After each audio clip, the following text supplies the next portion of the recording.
I haven't played any of the Streets of Rage games, let alone beat 'em up style games throughout my gaming career, but something pulled me in for Streets of Rage 4. Maybe it's the fact that it's very simple and easy to play. You basically just punch, jump, and pull off cool combos with a special attack here and there, and pick a friend you trust to help you fight through some crazy bosses and stages, and have fun all the way through until you reach the end. That and its amazing art style, and I knew I had to give this one a go. The story is very simple. 10 years after the events of Streets of Rage 3, the good old city of Oakwood gets threatened by a new evil mastermind calling themselves Mr. X's Children, who are led by the Y Twins, and their main plan of attack is to brainwash the citizens of Oakwood City by using music to hypnotize and brainwash its people in order to control them. Blaze Fielding calls in her old friends to help her fight against the Y Twins, and the old band gets together again to fight off evil and save Oakwood City once again from the clutches of evil. Like I said, the story is very simple, but the meat and potatoes here is the gameplay. Like mostly every other beat 'em up game ever made, you basically just punch and kick things that block you from moving forward. You press square to attack enemies and use triangle for special attacks, which can help you when surrounded by a mob of enemies to help clear them out, however at the risk of losing more health. See, in this game if you use a special attack, it will drain your health meter. However, if you can keep attacking enemies without getting hit once, then you will restore your health meter back to its previous condition. Pressing the X button allows you to jump, and pressing the attack button while in the air allows you to jump kick, which is good for attacking enemies far away from you. You can also move in close to an enemy in order to grab them and toss them, which is very useful for enemies who keep blocking your attacks. The enemies become tougher to attack later on as well. For example, some enemies will counter your attacks, or some will have shields which you will have to destroy first before you get to attack them in order to lower their health bar down to 0. You always have to adapt and play smart and be patient. But most of the time you will just feel like a badass attacking enemies in your path with no mercy. You can attack destroyable objects placed throughout its 12 stages to spawn food, items, which can heal your character, or pick up loot, which adds to your overall rating score. Or you can also pick up weapons such as swords, batons, knives, and you can use them to make quick work out of some enemies. Some items even give you long range attacks, which can make handling and hitting a horde of bad guys easier, giving you a longer reach as a bonus. However, these weapons break quick. And oh yeah, you can also throw these weapons at enemies or your friend. Yes, you can beat up your friend or vice versa by accident, which can lead to a full one-on-one fight against you and your partner. When this happened, it made me chuckle and laugh as it can get pretty hilarious. One second you and your friend are teaming up, beating up bad guys, but then in the midst of a long battle, you accidentally hit your friend or throw an item at them, and next thing you know, you both end up beating each other up. Fun times. And while on the subject of playing with a friend, this game is meant to be played with another player, as you will get a way better and funner experience from this game when playing co-op.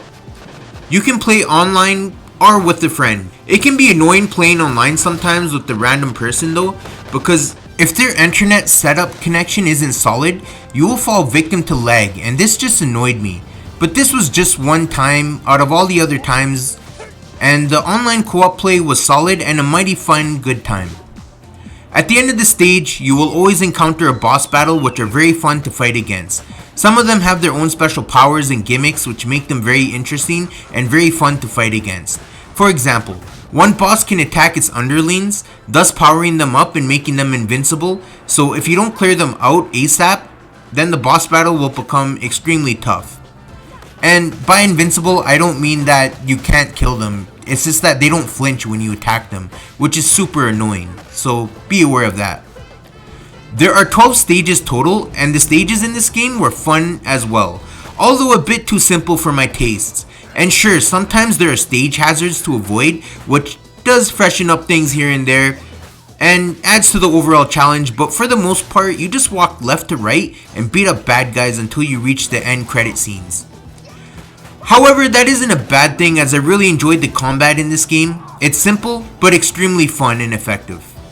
While on the subject of the stages, you can also find old school arcade machines, which you can then use a taser on, which transports you to a boss challenge and changes the graphics to an old school retro look which pays homage to the days of old. I really enjoyed these. I have to mention the soundtrack real quick, as I thought it was very catchy with its house techno club style soundtrack, which really helped me as I tried to keep the combo meter going up so that I could get a good score at the end of a level.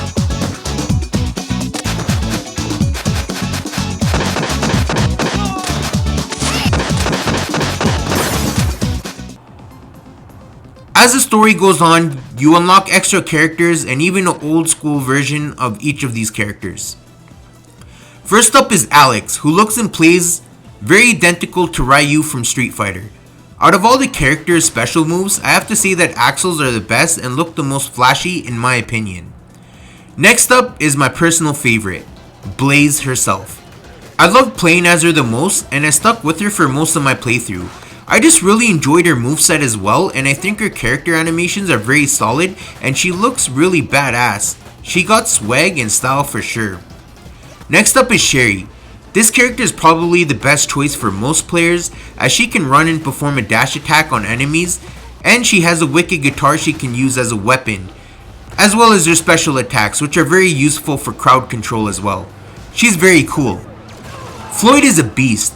He's super huge and can grab 2 enemies at once, and his special is very useful for clearing out a screen of enemies.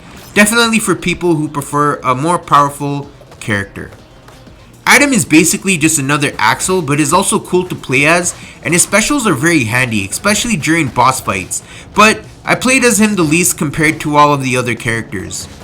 On top of that, you can unlock retro versions of these characters as well, and every time you reach a milestone when being scored after completing a stage, which does add replay value for those of you trying to unlock all the retro style skins. These characters are super fun and nostalgic to play as well, for those with a more old school taste. Besides story mode, you have arcade mode, which is just trying to complete all of the stages in story mode in one go without getting a game over screen for those of you who want the hardcore old school challenge. Then you have stage select, which lets you play through stages you have completed on the difficulty that you beat the main story mode in. Basically, you have 3 options: easy, normal, or hard difficulty. And last but not least, you have boss rush mode, which is basically what it sounds like, just the boss rush mode. And there's also battle mode, which, you can just fight your friends and it's pretty cool. To sum it all up, I had a blast playing through this game, and it's super fun to play through if you're just bored and looking for something to just pass the time. Beating up thugs never gets old, and I am planning on playing a lot more of this game just so I can go back and unlock all the extras. Shiva was also just announced as a DLC character, so that's pretty cool. The graphics and art style are very well done in my opinion, and it's the number one factor which pulled me in, and wanted to make me invest my time into this game the most. But damn, I fell in love with the experience, and I'm looking forward to playing more games in the beat 'em up side-scrolling old school arcade style genre. One flaw I do have about this game though, is that I wish the story mode could have been a bit more deep and longer. This game took me like 3 hours to beat, which is super disappointing. However, I can't complain because I downloaded this game for free thanks to the PlayStation Now app. So it's definitely worth the investment. Seriously, go download it. Hit up a friend to come join you, and you'll be creating good memories in no time. Sip a beer while you're at it. With all that in mind, I'm going to score this game a 7.5 out of 10. If only the game could have been longer, even just a couple more stages, and it would have been a solid 8. But ignoring all the lows I have to also appreciate all the good stuff and all the good times this game had to offer. The main characters are solid to play as and have their own distinctive personality, which adds to the gameplay, and the boss fights were fun to go up against, although a bit simple, but still fun, and that's basically what this game is all about. It's fun, so go give it a shot. That's all for today guys, thank you so much for watching. If you made it to the end of this video, don't forget to like and subscribe if you liked it for more video game reviews, as I will be reviewing both classic games and new games alike. And leave a comment down in the comment section and let me know if you're interested to give this a shot, or if you played it. Let me know what you thought about the game and share your experience, as I would love to hear about it as well. Can't catch you all on the next episode of Roguespirit Reviews. Thanks for watching. Until next time. Cheers.